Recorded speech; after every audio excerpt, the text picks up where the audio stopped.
آنچه را از ما مانده به نیکی و پاکی نگاهبان باشید که ایران زمین جایگاه پاکان و نیکان روزگار است. بدانید که فرمان روایی بر دلها بسی خوشتر است تا فرمان روایی بر زمین ها.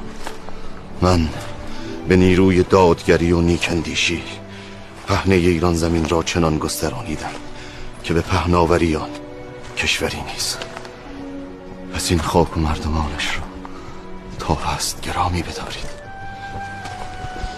با هر که پیمان میبندید آن را پاس بدارید.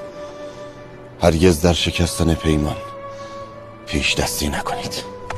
پس از مرگم هیچ کس بر پیکر برهنه من نگاه نکند. هیچ آیین سوگ برگزار نکنید.